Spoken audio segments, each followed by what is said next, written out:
नमस्कार दोस्तों, मैं Parasnath life high study IAS में आपका स्वागत है। आज हम लोग राजा महेंद्र प्रताप सिंह राज्य विश्वविद्यालय अलीगढ़ के बी.एड थर्ड सेमेस्टर एग्जाम 2023 जो 16 दिसंबर 2023 से एग्जाम होने जा रहा है, उसके लिए पेपर 302 अर्थात विद्यालय प्रशासन एवं प्रबंधन या स्कूल एडमिनिस्ट्रेशन एंड मैनेजमेंट का फुल प्रैक्टिस सेट 8 हल करेंगे। इसके टॉप 75 अति महत्वपूर्ण प्रश्न हल करेंगे। यहाँ से निश्चित रूप से एग्जाम में प्रश्नों के सेम टू सेम आने की संभावना है, इसलिए आप लोग वीडियो को पूरा देखिएगा। यह पेपर 80 अंक का होगा, 75 प्रश्न दिया रहेगा, 65 प्रश्न हल करना होगा आप लोगों को, अर्थात एक प्रश्न 1.23 अंक का होगा और समय 2 घंटे अर्थात 120 मिनट का होगा। इस पेपर में पास होने के लिए आप लोगों को कम से कम 32 अंक प्राप्त करना होगा, अर्थात 26 प्रश्न सही करना होगा। दोस्तों, प्रश्नों पर आएँ, लेकिन उससे पहले प्लीज़ आप लोग वीडियो को ज़्यादा से ज़्यादा शेयर कीजिए, जिससे सभी लोगों को लाभ हो सके। यदि आप लोग चैनल को सब्सक्राइब नहीं किए हैं तो चैनल को सब्सक्राइब कीजिए तथा वीडियो को लाइक और शेयर जरूर कीजिए, इससे मोटिवेशन मिलता है। आइए देखते हैं प्रश्नों को। पेपर 302 अर्थात विद्यालय एवं प्रशासन, विद्यालय प्रशासन एवं प्रबंधन, विद्यालय प्रशासन एवं प्रबंधन, स्कूल एडमिनिस्ट्रेशन एंड मैनेजमेंट। ध्यान रखना, इसका फुल प्रैक्टिस सेट हम लोग 8 हल करेंगे। इसके पहले 7 प्रैक्टिस सेट हल कर चुके हैं। यदि आप डिस्क्रिप्शन में देखेंगे तो लिंक आप प्ले लिस्ट BD 302 दिया है, आप इस जगह पे क्लिक करेंगे तो आप प्ले लिस्ट में पहुँच जाएंगे, जहाँ पर आप सारी वीडियो क्रम से देख सकते हैं। क्लियर? आप इस जगह क्लिक करके देख सकते हैं। इसके जस्ट नीचे देखेंगे तो लिंक आप प्लेलिस्ट ऑल पेपर दिया हुआ है, वहाँ पर क्लिक करेंगे, सभी पेपर का क्रम से मिल जाएगा। तो क्लियर है? तो आइए देखते हैं प्रश्नों को। ध्यान रखना, कुछ प्रश्न संदेह था पहले, तो अभी इसका उत्तर सही जो होगा आप देख लीजिए, ठीक है। पहला सेट 1 जो था, प्रैक्टिस सेट 1, उसका आप देखेंगे 66 क्वेश्चन, ठीक है। जो पहला सेट था उसमें आप देखेंगे 66 क्वेश्चन। इसका आंसर क्या है? विद्यालय के प्रधानाध्यापक से अपेक्षा की जाती है। ए, बजट तैयार करें, बी, बैठक करें, सी, पाठ्यक्रम को नियंत्रित करें, डी, उपयुक्त सभी। तो विद्यालय के प्रधानाध्यापक से अपेक्षा की जाती है, तो इसका सही जवाब हो जाएगा, ध्यान रखना, 66 का डी। क्लियर? उपयुक्त सभी हो जाएगा, ठीक है। बजट तैयार करने में भी उनका योगदान होता है, बैठकें भी करते हैं और पाठ्यक्रम को नियंत्रित भी करते हैं। क्लियर? तो विद्यालय के प्रधानाध्यापक से अपेक्षा की जाती है, तो सही जवाब हो जाएगा डी, उपयुक्त सभी। हम लोग वहाँ पर क्या किए थे? सी कर दिए थे, ठीक है, जो कि गलत है। तो इसका सही जवाब क्या हो जाएगा? ध्यान रखना, पीछे जो था वो गलत था। पाठ्यक्रम को नियंत्रित करना ये तो है ही, साथ साथ बैठकें भी करें, बजट भी तैयार करें, अर्थात सभी हो जाएगा, ठीक है। तो विद्यालय के प्रधानाध्यापक से अपेक्षा की जाती है, सही उत्तर हो जाएगा इसका डी। क्लियर? ए, बी और सी तीनों सही है, ठीक है। बजट भी तैयार करता है, बैठकें भी करता है और पाठ्यक्रम को नियंत्रित भी करता है। ध्यान रखना, विद्यालय में प्रधानाध्यापक विद्यालय का मुखिया होता है, उसे विद्यालय के सभी कार्यों का संचालन करना होता है। इसमें बजट तैयार करना, बैठकें करना, पाठ्यक्रम को नियंत्रित करना सभी शामिल हो, ठीक है। बजट तैयार करने में क्या होता है? विद्यालय के लिए आवश्यक धनराशि का प्रावधान करना प्रधानाध्यापक का कार्य है, और विद्यालय के आय व्यय का विवरण भी तैयार करता है और उसे विद्यालय समिति को समझ प्रस्तुत करता है। बैठकें, प्रधानाध्यापक विद्यालय के विभिन्न हितधारकों के साथ बैठकें करता है। इन बैठकों को विद्यालय के विभिन्न मुद्दों पर चर्चा होती है और निर्णय लिए जाते हैं, ठीक है।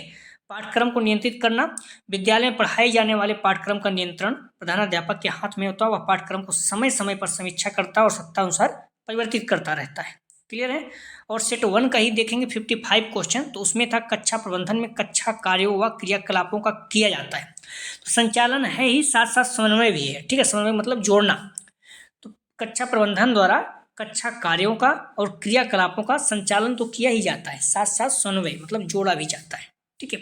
सही जवाब हो जाएगा इसका सी, अर्थात ए और बी दोनों, संचालन और समन्वय दोनों। तो क्लियर है? तो कक्षा प्रबंधन में कक्षा कार्यों क्रियाकलापों का सी, ए, बी दोनों, संचालन और समन्वय दोनों किया जाता है, ठीक है। कक्षा प्रबंधन में कक्षा कार्यों के क्रियाकलापों का संचालन और समन्वय दोनों किया जाता है। संचालन का अर्थ होता है कक्षा कार्यों क्रियाकलापों को सुचारू रूप से चलाना। समन्वय का अर्थ होता है कक्षा कार्यों क्रियाकलापों को एक साथ मिलाकर, ठीक है। तो सही जवाब हो जाएगा सी। एक प्रश्न और है जो प्रैक्टिस सेट 2 में था, 34 क्वेश्चन, ठीक है। इसे भी आप लोग देख लीजिए। राज्य के शिक्षा विभाग का प्रशासनिक अध्यक्ष होता है, तो ए शिक्षा मंत्री, बी शिक्षा सचिव, सी शिक्षा निर्देशक, डी इनमें से कोई नहीं। तो राज्य के शिक्षा विभाग का प्रशासकीय अध्यक्ष होता है, तो ध्यान रखना इसका सही जवाब हो जाएगा 34 का बी, शिक्षा सचिव होता है। ध्यान रखना आप लोग, ठीक है। जो शिक्षा सचिव होता है IAS अधिकारी रैंक का होता है। तो राज्य के शिक्षा विभाग का प्रशासकीय अध्यक्ष होता है शिक्षा सचिव, इस पॉइंट को ध्यान रखना, ठीक है। जो शिक्षा मंत्री होता है वो तो एक तरह से नेता जो होते हैं उस तरह से सरकार का जो है मंत्री होता है, अध्यक्ष होता है, ठीक है। लेकिन जो प्रशासकीय यहाँ बोल रहा है एडमिनिस्ट्रेशन, ठीक है, एडमिनिस्ट्रेटिव जो अध्यक्ष होता है वो शिक्षा सचिव होता है। आप लोग भूलना नहीं इसको, ठीक है, ये गलत नहीं करना, ठीक है। 34 का सही जवाब हो जाएगा बी। क्लियर, कंफ्यूज नहीं होना, जो पहले था उत्तर गलत था, ठीक है। अगला प्रश्न है, शिक्षा विभाग का प्रशासकीय अध्यक्ष शिक्षा सचिव होता है। शिक्षा सचिव एक वरिष्ठ अधिकारी IAS अधिकारी होता है जो राज्य सरकार के शिक्षा विभाग का नेतृत्व करता है। वह शिक्षा विभाग के सभी कार्यों का समन्वय करता है और मंत्रिमंडल के निर्देशन का पालन करता है। तो आइए देखते हैं प्रश्नों को। ध्यान रखना, प्लीज आप लोग वीडियो को लाइक और शेयर कीजिए, इससे सभी बच्चों को लाभ हो सके, जो भी बच्चे एग्जाम देने जा रहे हैं, ठीक है। जो फर्स्ट ईयर बच्चे हैं, फर्स्ट ईयर में हैं, फर्स्ट सेमेस्टर है, उन्हें भी बताइए इस चैनल के बारे में, क्योंकि हम लोग जो आपके समय में हल कर चुके हैं फर्स्ट ईयर वालों का प्रैक्टिस सेट, आज भी उतने ही महत्वपूर्ण है, ठीक है। उसे हल करते रहें, जैसे आप लोग एग्जाम समाप्त होगा पुनः हम लोग प्रैक्टिस सेट स्टार्ट कर देंगे। तो प्लीज आप लोग जिस कॉलेज में एग्जाम दे रहे हैं सभी कुछ चैनल के बारे में बताइए, निवेदन है आप लोगों से। आइए देखते हैं प्रश्नों को। पहला प्रश्न है, विद्यालय प्रबंधन को प्रभावी बनाने में प्रमुख समस्या है। एक, कम साक्षरता दर, बी छोड़ने की उच्च दर, सी कमजोर प्रबंधन, डी इनमें से कोई नहीं। तो विद्यालय प्रबंधन को प्रभावी बनाने में प्रमुख समस्या है, प्रबंधन को प्रभावी बनाने में प्रमुख समस्या जो है कमजोर प्रबंधन सबसे ज़्यादा इसमें महत्वपूर्ण है, ठीक है। ऐसे तो कम साक्षरता की दिक्कत तो आएगा ही, छोड़ने की उच्च दर भी दिक्कत आएगी, लेकिन जब कमजोर प्रबंधन रहेगा तो ध्यान रखना प्रभावी नहीं बना सकते हो विद्यालय प्रबंधन को, ठीक है। तो विद्यालय प्रबंधन को प्रभावी बनाने में प्रमुख समस्या है कमजोर प्रबंधन, सी इसका सही जवाब हो जाएगा। कमजोर प्रबंधन विद्यालय प्रबंधन को प्रभावी बनाने में सबसे बड़ी बाधा है। विद्यालय प्रबंधन में शामिल होता है विद्यालय के लक्ष्य और उद्देश्यों को निर्धारित, विद्यालय के संसाधनों का प्रभावी ढंग से उपयोग करना, विद्यालय के कर्मचारियों और छात्रों के बीच समन्वय करना, और विद्यालय के प्रदर्शन का आकलन करना, ठीक है। इस पॉइंट को सारे ध्यान रखना, विद्यालय प्रबंधन का कार्य है। आप यहाँ पर देखेंगे विद्यालय, तो विद्यालय के कर्मचारियों का बीच समन्वय करना, ठीक है, जोड़ना, अर्थात जिसके पहले हम लोग देखे थे प्रश्न उसमें इसी चीज को था, ठीक है। यदि विद्यालय प्रबंधन कार्यों को प्रभावित ढंग से नहीं करता है तो विद्यालय के प्रदर्शन को प्रभावित कर सकता है। कमजोर प्रबंधन के कारण विद्यालय में निम्नलिखित समस्याएं हो सकती है। छात्र उपलब्धि में कमी हो सकती है, विद्यालय छोड़ने की उच्च दर, विद्यालय के संसाधन का प्रबंधन, विद्यालय के कर्मचारी और छात्रों के बीच मतभेद। अतः विद्यालय प्रबंधन को प्रभावी बनाने में प्रमुख समस्या कमजोर प्रबंधन है, ठीक है। अगला प्रश्न है, प्रभावी विद्यालय प्रबंधन के लिए एक सफल मापदंड है। ध्यान रखना, सही जवाब हो जाएगा 2 का बी, प्रदर्शन सुधारना। प्रभावी विद्यालय प्रबंधन के लिए एक सफल मापदंड है, सही जवाब हो जाएगा, ध्यान रखना 2 का बी। अगला प्रश्न है, प्रधानाध्यापक की मुख्य जिम्मेदारी है। सही जवाब हो जाएगा 3 का ए, निर्देशात्मक योजना में नेतृत्व प्रदान करें, ये प्रधानाध्यापक की मुख्य जिम्मेदारी है। अगला प्रश्न है, शैक्षिक प्रशासन और प्रबंधन का कार्य है। ये निर्देशात्मक कार्य बी, गैर निर्देशात्मक कार्य सी, ए बी दोनों, डी में से कोई नहीं।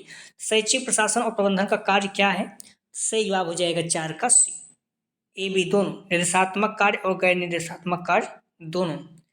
अगला प्रश्न है, एक कार्यक्रम के सभी तत्वों के बीच सद्भाव लाने के लिए आवश्यक है। सही जवाब हो जाएगा 5 का, ध्यान रखना ए, समन्वय, ठीक है, अर्थात साथ। अगला प्रश्न है, विद्यालय प्रशासन का स्तर किसके माध्यम से आंका जा सकता है। सही जवाब हो जाएगा 6 का ए, अधिगम का परिणाम। अगला प्रश्न है, बजट किसका अनुमान है। सही जवाब हो जाएगा 7 का ध्यान रखना, ए आय व्यय। अक्सर आप देखो कहते हैं लोग बजट क्या है, तो आय व्यय, ठीक है। हालांकि निवेश भी इसमें किया जाता है, लेकिन आय व्यय होता है उसके बाद निवेश किया जाता है, ठीक है। आय व्यय का निवेश सारी चीज़ें बाद की प्रक्रिया है, सबसे बेस्ट है आय व्यय, ठीक है। बजट क्या है, बजट किसका अनुमान है, तो आय व्यय का। अगला प्रश्न है, लोकतांत्रिक प्रशासन किस पर आधारित है। सही जवाब हो जाएगा ए, आपसी सहभाजन।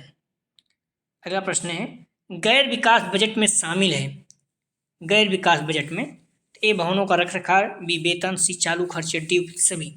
सही जवाब हो जाएगा सभी। गैर बजट विकास बजट में भवन का रखरखाव ये सब गैर विकास में आते हैं, क्योंकि पहले से चला हुआ है उसी पर खर्च होते हैं। वेतन, इसमें भी कोई विकास नहीं है। चालू खर्चे चल रहे हैं, ठीक है। अगला प्रश्न है, अनुशंसित अभ्यास से पता चलता है कि निम्नलिखित में से किसे पाठ्यक्रम से संबंधित निर्णय लेने की प्रक्रिया में शामिल किया जाना चाहिए। पहला पाठ्यक्रम विशेषज्ञ, बी दूसरा शिक्षा बोर्ड, सी पेशेवर स्टाफ, डी माता पिता, चौथा माता पिता और छात्र। सही उत्तर हो जाएगा 10 का ध्यान रखना, डी। A B 3, 1 2 3 4।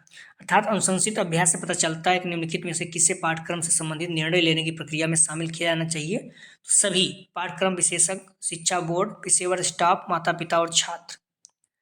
अगला प्रश्न है, नेता सबसे अधिक आश्वस्त हो सकता है कि एक समूह अच्छी तरह से काम कर रहा है जब। सही जवाब हो जाएगा 11 का ध्यान रखना, सी। प्रतिभागी एक दूसरे के साथ खुले आधार पर बातचीत कर रहे हैं। अगला प्रश्न है, छात्र शिक्षक की शिक्षा में देखरेख या सहयोग करने वाले शिक्षक की प्राथमिक भूमिका सबसे उपयुक्त रूप में वर्णित है। सही जवाब हो जाएगा 12 का बी, छात्र शिक्षक द्वारा लागू किए जाने वाले शैक्षिक दर्शन का निर्धारण करना। अगला प्रश्न है, शैक्षिक प्रशासन किसकी एक प्रक्रिया है। सही जवाब हो जाएगा 13 का बी, शैक्षिक संस्थानों की गतिविधियों का। अगला प्रश्न है, शैक्षिक प्रबंधन में नियोजन का कार्य है। तो ए इच्छित लक्ष्यों की भविष्य की तैयारी, बी वित्तीय नियोजन, सी कर्मचारियों की नियुक्ति करना, डी सभी। तो शैक्षिक प्रबंधन में नियोजन का कार्य है, सही जवाब हो जाएगा ए इच्छित लक्ष्यों के भविष्य की तैयारी करना। अगला प्रश्न है, शैक्षिक प्रबंधन में समन्वय का कार्य है, समन्वय। सही जवाब हो जाएगा 15 का बी, हितधारकों के बीच संबंध स्थापित करना। हितधारकों के बीच संबंध स्थापित करना। अगला प्रश्न है, शिक्षा पर्यवेक्षण का मतलब है।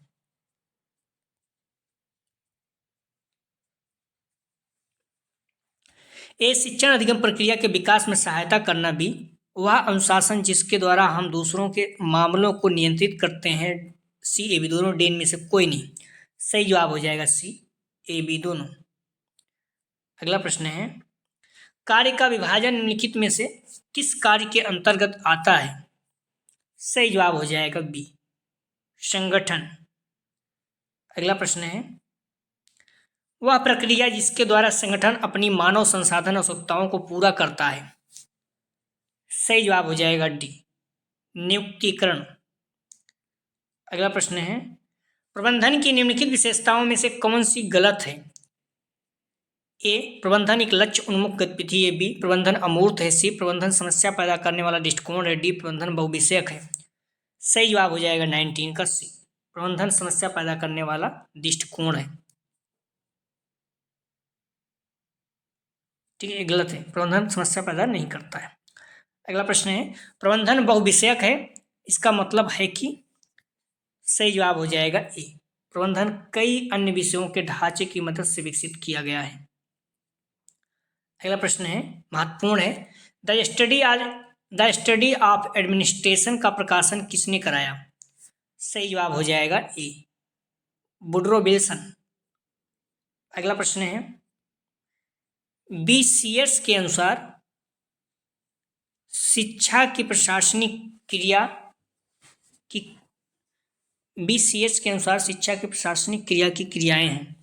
सही जवाब हो जाएगा ए, 5। अगला प्रश्न है, विद्यालय संगठन के मूलभूत सिद्धांत हैं। ए लोच का सिद्धांत, बी उपलब्ध संसाधनों के उपयोग का सिद्धांत, सी लोकतंत्री सिद्धांत, डी उपयुक्त सभी। सही जवाब हो जाएगा डी उपयुक्त सभी। विद्यालय संगठन का उद्देश्य है कि विद्यालय संगठन का उद्देश्य है बालकों का, सही जवाब हो जाएगा ए सर्वांगीण विकास। अगला प्रश्न है विद्यालय प्रशासन के कार्यों को बांटा जाता है। ए प्रशासकीय कार्य भी, नीति निर्धारक संबंधी कार्य सी, ए बी दोनों, डी में से कोई नहीं। सही जवाब हो जाएगा सी ए बी दोनों। अगला प्रश्न है प्रधानाचार्य के विषय में कौन सा कथन गलत है। सही जवाब हो जाएगा सी कक्षा शिक्षण के प्रति अनुत्तरदायी। अगला प्रश्न है प्रधानाध्यापक का प्रशासनिक दायित्व है। सही जवाब हो जाएगा 27 का ए प्रबंध समिति के अच्छे संबंध कायम करना। अगला प्रश्न है प्रधानाध्यापक का कार्य है ए नियोजन, बी शिक्षण कार्य, सी अनुशासन की स्थापना, डी उपयुक्त सभी। सही जवाब हो जाएगा डी उपयुक्त सभी। अगला प्रश्न है प्रधानाध्यापक के परिनिरीक्षण कार्य में सम्मिलित है। ए शिक्षण कार्य का निरीक्षण, बी कार्यालय कार्य का निरीक्षण, सी मूल्यांकन, डी उपयुक्त सभी। सही जवाब हो जाएगा डी उपयुक्त सभी। अगला प्रश्न है प्रधानाध्यापक के गुण हैं ए नेतृत्व की क्षमता, बी व्यवहार कुशल, सी ए बी दोनों, डी में से कोई नहीं। सही जवाब हो जाएगा सी ए बी दोनों। अगला प्रश्न है प्रधानाध्यापक में कौन से गुण होने चाहिए। ए व्यक्तित्व गुण, बी व्यवसायिक गुण, सी ए बी दोनों, डी में से कोई नहीं। सही जवाब हो जाएगा सी ए बी दोनों। अगला प्रश्न है अध्यापक राष्ट्र का भाग निर्णायक होता है। यह कथन है, महत्वपूर्ण प्रश्न है, ध्यान रखना है। अध्यापक राष्ट्र का भाग निर्णायक होता है। सही जवाब है ए हुमायूं कबीर का। अगला प्रश्न है शिक्षा के व्यवसायिक गुणों में शामिल है ए व्यवसायिक परीक्षण, बी व्यवसायिक निष्ठा, सी जीवन शक्ति, डी ए बी दोनों। सही जवाब हो जाएगा डी ए बी दोनों। अगला प्रश्न है छात्रों के वर्गीकरण के आधार हैं ए मानसिक आयु, बी रुचि, सी कालानुसार आयु, डी उपयुक्त सभी। सही जवाब हो जाएगा डी उपयुक्त सभी। अगला प्रश्न है छात्रों के वर्गीकरण के आधार हैं ए मानसिक आयु, बी रुचि, सी कालानुसार आयु, डी उपयुक्त सभी। सही जवाब हो जाएगा डी उपयुक्त सभी। अगला प्रश्न है शिक्षक की जवाबदेही पर किसने बल दिया है। सही जवाब हो जाएगा 36 का सी राष्ट्रीय शिक्षा नीति 1986।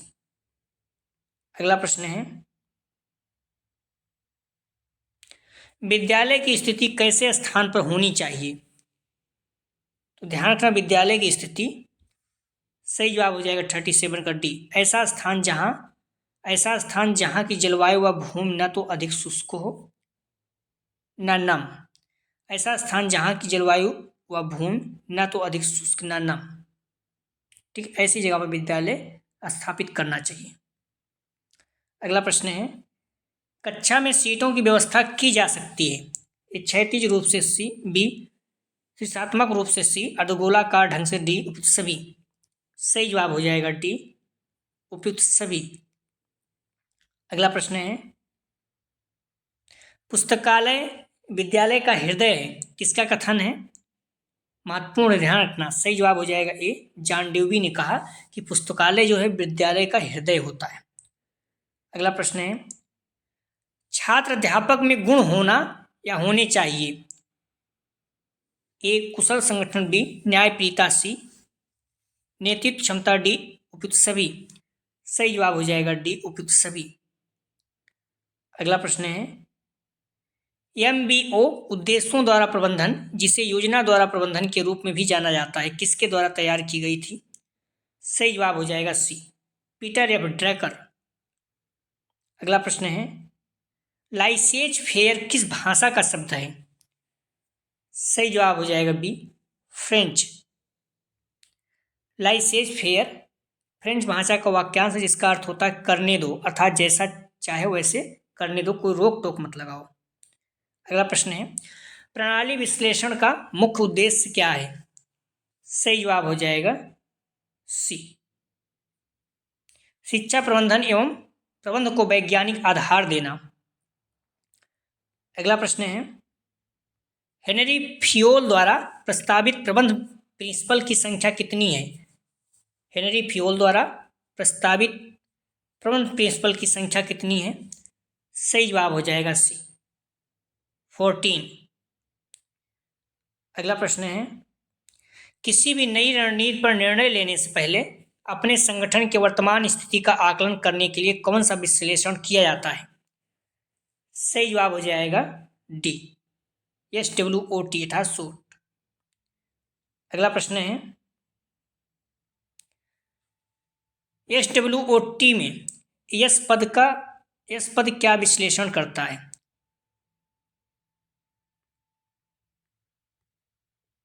SWOT में यस पद क्या विश्लेषण करता है? सही जवाब हो जाएगा, ध्यान रखना, 46 का ए, स्ट्रेंथ ऑफ योर ऑर्गेनाइजेशन, संगठन की मजबूती। क्लियर? तो आप लोगों को पता ही होगा सारी फुल फॉर्म। तो यस का मतलब क्या होता है? स्ट्रेंथ, टी का मतलब थ्रोट, ओ का मतलब ऑर्गेनाइजेशन, ठीक है, डब्ल्यू मतलब वीकनेस। तो सारी चीज़ें आपको पता होना चाहिए, ठीक है। TQM समग्र संगठनात्मक प्रबंधन के लिए एक संरचित दृष्टिकोण है। इसका फुल फॉर्म है टोटल क्वालिटी मैनेजमेंट, क्वांटिटी नहीं, क्वालिटी, गुणवत्ता। अगला प्रश्न है, निम्नलिखित में से किसे इकाई लागत के रूप में जाना जाता है? सही जवाब हो जाएगा सी, संस्थान द्वारा कुल व्यय को छात्रों की कुल संख्या से विभाजित किया जाता है। अगला प्रश्न है, TQM को किसके द्वारा विकसित किया गया था? सही जवाब हो जाएगा ए, विलियम डेमिंग। TQM इसका आशय कुल गुणवत्ता प्रबंधन से है और इसकी अवधारणा जापान में विकसित हुई थी, ठीक है। इसे एडवर्ड डेमिंग और जोसेफ एम जुरान द्वारा प्रख्यापित किया गया था। अगला प्रश्न है, फियोल के प्रबंधन के 14 सिद्धांतों में कौन सा नहीं है? एक नहीं है, ध्यान रखना। सही जवाब हो जाएगा 49 का डी, योजना नहीं है, अधिकार अनुशासन केंद्रीकरण है। फियोल के 14 सिद्धांत सूचीबद्ध किया गया। पहला, कार्य विभाजन, अधिकार उत्तरदायित्व, अनुशासन, आदेश की एकता, निर्देश की एकता, व्यक्तिगत हितों के समान हितों के पक्ष में समर्पण, कर्मचारियों का प्रतिफल, केंद्रीकरण विकेंद्रीकरण, सोपान श्रृंखला व्यवस्था, समता, कर्मचारियों के कार्यकाल में स्थिरता, पहल क्षमता, सहयोग की भावना, ये सारी चीजें हैं। अगला प्रश्न है, किसे दूरदर्शी प्रबंधन तकनीक कहा जाता है? सही जवाब हो जाएगा ए, TQM। अगला प्रश्न है, शिक्षा प्रशासन तथा छात्र के संबंधों को बताने वाला कारक है। सही जवाब हो जाएगा ए, शिक्षा संरचना में बालकों के व्यक्तित्व निर्माण के प्रावधान। अगला प्रश्न है, योजनाओं और निर्णयों के क्रियान्वयन किसका अंग है? योजनाओं और निर्णयों का क्रियान्वयन किसका अंग है? सही जवाब हो जाएगा सी, कमांडिंग। अगला प्रश्न है, विद्यालय प्रबंध प्रक्रिया के अंग हैं। ए, नियोजन, बी, संगठन, सी, नियंत्रण, डी, उपयुक्त सभी। सही जवाब हो जाएगा डी, उपयुक्त सभी। अगला प्रश्न है, विद्यालय प्रबंध का मानवीय घटक नहीं है। ध्यान रखना, मानवीय घटक नहीं है। तो विद्यालय प्रबंध का मानवीय घटक नहीं है, सही जवाब हो जाएगा बी, शिक्षा मंत्री जो है मानवीय घटक नहीं है। अध्यापक, प्रधानाध्यापक, अभिभावक, ये सब विद्यालय प्रबंध के मानवीय घटक हैं। विद्यालय प्रबंध में योगदान देते हैं कौन कौन? अभिभावक, प्रधानाध्यापक, अध्यापक, ठीक है, सभी लोग देते हैं। मेन तो अध्यापक ही है, लेकिन ध्यान रखना सभी लोगों की योगदान है। अगला प्रश्न है, प्रशासन को नीति के रूप में किसने लिया? सही जवाब हो जाएगा सी, प्रोसे ने। महत्वपूर्ण, ध्यान रखना। अगला प्रश्न है, द स्टडी ऑफ एडमिनिस्ट्रेशन नामक पुस्तक का प्रकाशन कब हुआ? महत्वपूर्ण है, इसे भी ध्यान रखना आप लोग। सन 1887 में। तो द स्टडी ऑफ एडमिनिस्ट्रेशन नामक पुस्तक का प्रकाशन कब हुआ? सही जवाब हो जाएगा सी। अगला प्रश्न है, द स्टडी ऑफ एडमिनिस्ट्रेशन का प्रकाशन किसने कराया? सही जवाब हो जाएगा 57 का सी, वुडरो विल्सन ने। अगला प्रश्न है, बीसीएस के अनुसार शिक्षा की प्रशासनिक क्रिया की इकाई क्रिया की क्रियाएं हैं। बीसीएस के अनुसार शिक्षा की प्रशासनिक क्रिया की क्रियाएं हैं। सही जवाब हो जाएगा ए 5। अगला प्रश्न है, पुनरीक्षण समिति की स्थापना किसकी अध्यक्षता में हुई? सही जवाब हो जाएगा बी ईश्वर भाई पटेल। अगला प्रश्न है, राष्ट्रीय शिक्षा नीति 1986 में कॉमन कोर में किन राष्ट्रीय मूल्यों को स्थान दिया गया? ए लोकतंत्र, बी धर्मनिरपेक्षता, सी पर्यावरण संरक्षण, डी उपयुक्त सभी। सही जवाब हो जाएगा डी उपयुक्त सभी। अगला प्रश्न है, प्रशासन का सामान्य सिद्धांत किसकी अभिव्यक्ति है? सही जवाब हो जाएगा सी हेनरी फियोल का। अगला प्रश्न है, कार्यालय को विद्यालय का नाड़ी संस्थान कहा गया है। कार्यालय को विद्यालय का नाड़ी संस्थान कहा है। सही जवाब हो जाएगा ए रायवर्न। अगला प्रश्न है, प्रबंधन के सिद्धांत कैसे बनते हैं? प्रबंधन के सिद्धांत कैसे बनते हैं? सही जवाब हो जाएगा ए अवलोकन व प्रयोग द्वारा। अगला प्रश्न है, फियोल के कार्य विभाजन के सिद्धांत को निम्नलिखित प्रकार के कार्यों पर लागू किया जा सकता है। ये तकनीकी भी प्रबंधन की, सी ए बी दोनों और डी में से कोई नहीं। सही जवाब हो जाएगा सी ए बी दोनों। अगला प्रश्न है, समय तालिका के निर्माण में ध्यान रखना चाहिए। ए विषय के क्रम का, बी छात्रों की थकावट का, सी समय चक्रों के क्रम का, डी उपयुक्त सभी। सही जवाब हो जाएगा डी उपयुक्त सभी। अगला प्रश्न है, डंडा छूटा बालक बिगड़ा के आधार पर अनुशासन के किस अवधारणा की जन्म मिली? डंडा छूटा बालक बिगड़ा के आधार पर अनुशासन की किस अवधारणा की जन्म मिला? सही जवाब हो जाएगा 66 का ए दमनात्मक। अगला प्रश्न है, अनुशासन की आधुनिक अवधारणा के समर्थक हैं। सही जवाब हो जाएगा 67 का ए जॉन ड्यूवी, बी रूसो, सी पेस्टोलॉजी। तो अनुशासन की आधुनिक अवधारणा पूछ रहा है, ठीक है। सही जवाब हो जाएगा डी उपयुक्त सभी। अगला प्रश्न है, विद्यालय एक सामाजिक संस्था है या कथन है? सही जवाब हो जाएगा ए जॉन ड्यूवी का। अगला प्रश्न है, वैज्ञानिक प्रबंध से लाभों में होती है। सही जवाब हो जाएगा ए वृद्धि। अगला प्रश्न है, वैज्ञानिक प्रबंध से उपभोक्ताओं का होता है। सही जवाब हो जाएगा बी लाभ। अगला प्रश्न है, प्रबंध के सिद्धांत हैं ए गतिशील, बी लोचशील, सी सार्वभौमिक, डी उपयुक्त सभी। सही जवाब हो जाएगा डी उपयुक्त सभी। अगला प्रश्न है, प्रशासनिक प्रबंध के प्रस्तुतकर्ता थे। सही जवाब हो जाएगा बी फियोल। हेनरी फियोल ने प्रबंध के 14 सिद्धांत प्रतिपादित किए हैं। याद रखना, हमने लोगों ने ऊपर देखा भी नाम भी उसके, तो याद रहे, पूछ सकता है। वैज्ञानिक प्रबंध के पिता हैं। सही जवाब हो जाएगा ए टेलर। फ्रेडरिक पेस्टलो टेलर को वैज्ञानिक प्रबंध का जनक माना जाता है। ध्यान रखना, जनक फ्रेडरिक पेस्टलो टेलर। वे एफ.डब्ल्यू. टेलर के नाम से भी प्रसिद्ध हैं, अधिक प्रसिद्ध हैं। वे अमेरिका के मैकेनिकल इंजीनियर थे जिन्होंने औद्योगिक दक्षता इंडस्ट्रियल एफिशिएंसी में सुधार का विविध अध्ययन किया।